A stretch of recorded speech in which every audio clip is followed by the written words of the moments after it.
Welcome, welcome, welcome. Like the vibe, the break the rule vibe. Everybody's having this conversation how they break the rule. But, we will take a break from break the rule for a moment. And I would like to share a little bit about the foundation and our work and why I'm here, why this session is so important. So, in the beginning of this year, the foundation decided to show up during the World Economic Forum, and we hosted our first World Women Davos agenda during the World Economic Forum and hosted 400 delegates from 40 plus countries. And we were joined by the former Prime Minister of New Zealand, to be part of this launch. And we launched something called the Equality Moonshot. As you hear, this is such a new term, and we wanted to demystify what is an equality moonshot, how it can help organizations, how can it help communities, how it can help individuals launch their own equality moonshot. We know that the whole world is racing to put a woman on the moon, but we need to think about how can we create our equality moonshot right here on Earth. With that, we have partnered with Nyu Sps to demystify that, and Dr. Brianna Newland actually helped us figure all this out, the puzzle. So she's going to present the big word that we are talking about, the equality moonshot.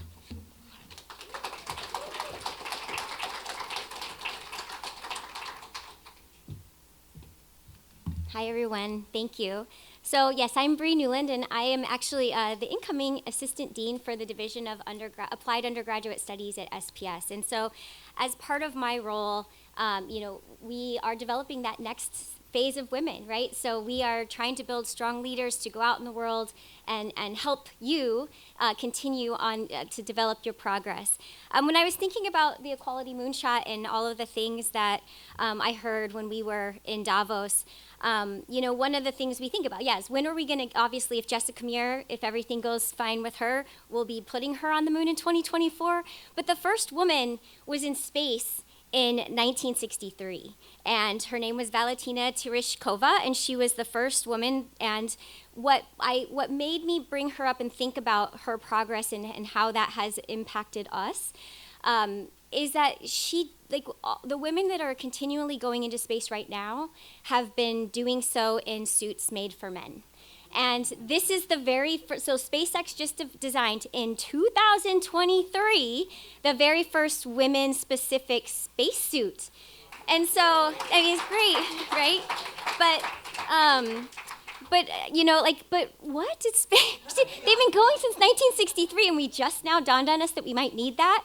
And so when you hear women talking about that experience, it's like I'm outside working in things that aren't really meant for me, and it's difficult and challenging. And so when we think about equality, oftentimes, the really important things we're thinking about, right? Being in the room, representation, holding the jobs that are important.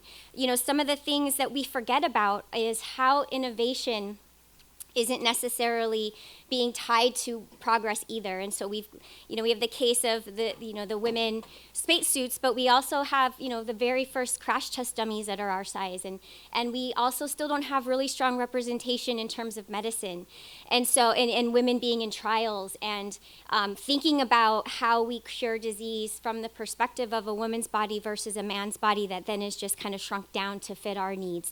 And so there's a lot of things that we talked about. And I'm hoping my slides pop up here in a second so that I can walk you through the outcomes. But one of the big things that, popped up for, here, they're coming now.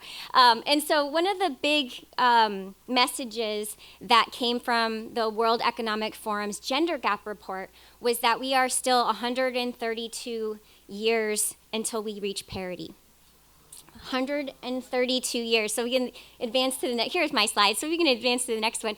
And that to me is absolutely ludicrous that it's going to take, if we're on the same path we're on right now, it's going to take us that long to reach parity globally. Now, there are some countries doing it better than others, and that's presented in my report there for you, but we can see like Iceland is at 90% parity, whereas South Sudan is still at 43% parity, right? So, where some countries are great and we can benchmark and hopefully use them as a guide, we're still struggling in many parts of the world. And so if you advance my slide, please.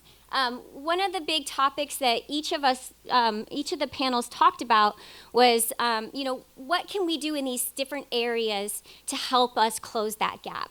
And so I was on the health panel with some wonderful women, and the big themes that came out of this was, thinking about how we fund projects and studies. And so from a health perspective, most of the studies, especially in the past, have been done on men. And, when projects are funded too, a lot of times the funders are like, well, medicine is neutral, right? Everybody has disease. But what we have come to find the more science progresses is that it's not really that way. Like, we really need to understand what's happening in a woman's body, because it can be and is different than what happens in a man's body. It might impact drug development. It might impact how we, diagnose and also provide health support in that disease process. And so it's really important for us to think about that. Really, though, as we talk about opportunities for women and girls, access to contraception is still what we know to be the most important thing.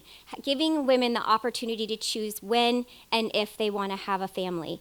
And that choice becomes the stepping stone for progress down the road for that woman. And so we do have contraception access globally, but what we learned in this panel is that the uptake isn't always there, right? You've got cultural issues, we've got social norms we're dealing with. There's a lot of things where if we can make it available, that's one thing, but there's a next step, right? And understanding how then it can get implemented in these different countries. So a ways to go there. And most interesting that came out on this panel was that we don't pay attention to the women across their lifespan. So there's very little research and discussion around menopause, right? So that's just one example, but there are others as well. But what Ramsey said on the panel at the time, which was that we, like the UN, when we talk about the Sustainable Development Goals, they didn't start tracking older women, non-bearing child age, so after you have the children, until recently. So we have only been considering and thinking about challenges facing women if you are in childbearing ages. And so that's a problem, right? We don't stop existing once we go through menopause. And so, that's an important thing that came out of that panel that we need to think about. In terms of India, some really great conversation around resources that go directly to women. So what one of the women said on the panel was, when women get the resources, the whole family benefits, right? It's not just the woman or herself. And so that was a really important thing that they thought needed to happen in order for women to continue to grow and progress in that country. We also needed to think about, not necessarily framing things in the way the global north thinks about it, and then and then implementing that in the global south. They said, that might not work, so what might work in the global north, we might need to find a different way to deliver it, to implement it, but it needs to come from the voices of the global south, so we can help them in a way that is best suited for those countries. And so not trying to, force down progress and change, but allowing it to seep up from the grassroots efforts and all the other things that are happening there. And then, of course, social norms. There is a lot of discussion around Indian social norms in particular and what it means to be a woman in this culture.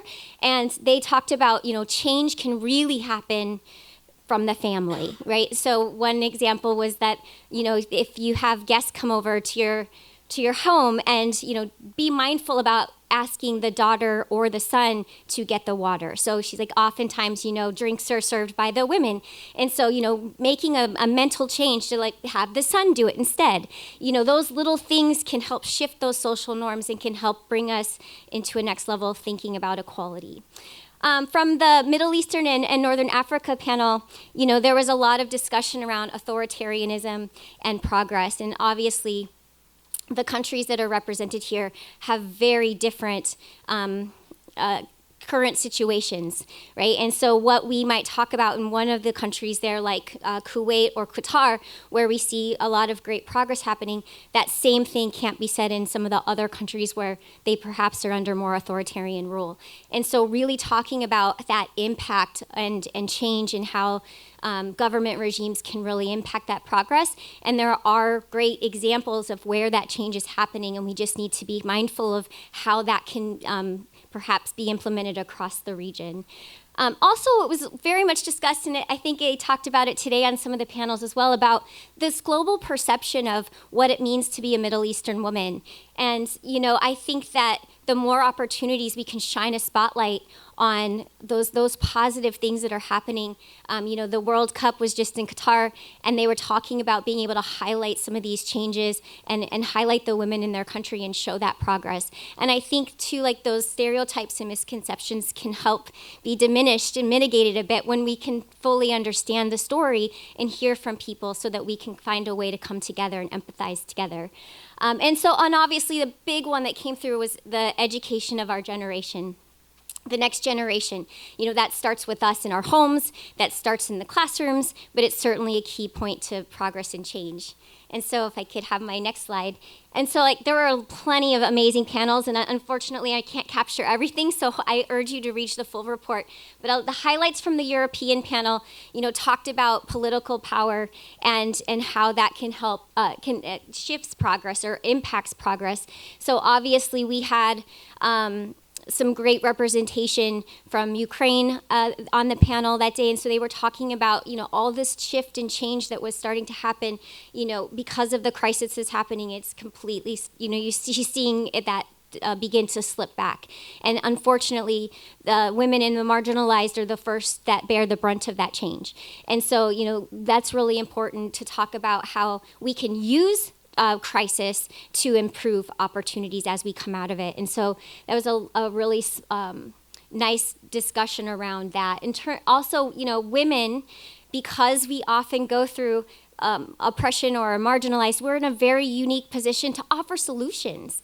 And so they talked about having women on that to be able to give voice to that because they come from a very specific situation. They can share those things and advance progress in that way. And then, of course, economic exploitation. We've talked a little bit about one area where that has come out is not only, systems that are set up that continue to keep people marginalized and oppressed is one problem that we have to discuss and to change, but also thinking about it in terms of who it benefits and how it continues to support certain power structures. So it's really important for us to challenge those things and think about them if we really want to affect change. We talked about DE&I on the global stage, and it was really interesting, all of us in that room, we were talking about how many women were there and how great it was to hear all these voices, yet there was a very, very small percentage of women on the main stage. And there was a very small percentage of women that were given the white badges to get there. And there are very few discussions around the topics we were talking about outside the main stage. And that needs to change, right? That's something that was discussed quite a bit. Not only women, but also other marginalized groups. We talked about the first time seeing rainbows on the promenade, and the representation of the LGBTQ community. And so it's, those types of things on the main stage need to change too, so that begins to change the society overall. Leading from a human-centric position was discussed quite a bit, and the importance of that in having empathy and compassion and how it gives us strength to be better leaders. And then also, being excluded and can actually help us drive change. And so a couple of the panelists talked about how they're reflecting on how they were excluded and why they might be excluded, gave them the opportunity to change that when they got to the table and to really understand being in what people are experiencing and going through, and that being a positive rather than thinking of it as a negative. And so I thought that was a really important thing to bring forward in terms of sharing, how we might affect change. Grassroots advocacy, education, and understanding and picking the right partners is really important, And in terms of the global cooperation, we understand that there are so many nuances across all of us in the globe, and really where people can affect change is at that grassroots level, but they can also provide the strength to give voice to the people who are at the bigger levels trying to affect change. And so one example came from a panelist that said, if I'm before Congress, it's so much stronger and better heard if I have all those advocates behind me sharing their voices and sharing their stories, so I can actually get in there and get the support to help them make that change. But she said she can't do that without those voices. And then thinking about work, connectivity matters. And I think that the opportunity to get access to internet and educational tools is really key. And that's not always present across the globe. And so it's really important for understanding how we can connect women to technology and what that then can do to help them advance their work. We also talked about support and empowerment. This came up on the stage just right before lunch about there are still women out there who are not helping, that are standing in our way. And, why are you doing that? It's like, and that came up quite a bit, right? Like all of us in this room are here to support one another, but there are still women out there who do not. And so, making sure that it's not that we need women leaders, we need good women leaders, right? That's what we need. And so, thank you. So that support and empowerment is not only coming from top leadership, but from all women that are there and can help the next one, So I know that a lot of that seems to stem from the fact that we've had to claw our way to this position, and perhaps we hold on to that and we're afraid. But we don't have to be afraid, because the rest of us are going to come up behind and help. And so I think that was the important message coming from the workforce development panel about, being there, but also having strong leadership, no matter who they are, that understands that a culture of diversity, a culture of inclusiveness, and a culture of support and empowerment is the best business decision, right? And so we can create that workplace culture, absolutely. And so with my last slide, I would just like to, thank Grupa for the opportunity to share a little piece of what we talked about in Davos. But I want to end with Helen Clark, who is the former Prime Minister of New Zealand, who said, building resilience and inner strength will take you through the most difficult of times. And I believe that we are resilient as women, and together we can help all of us achieve better parity. So thank you very much for your time today.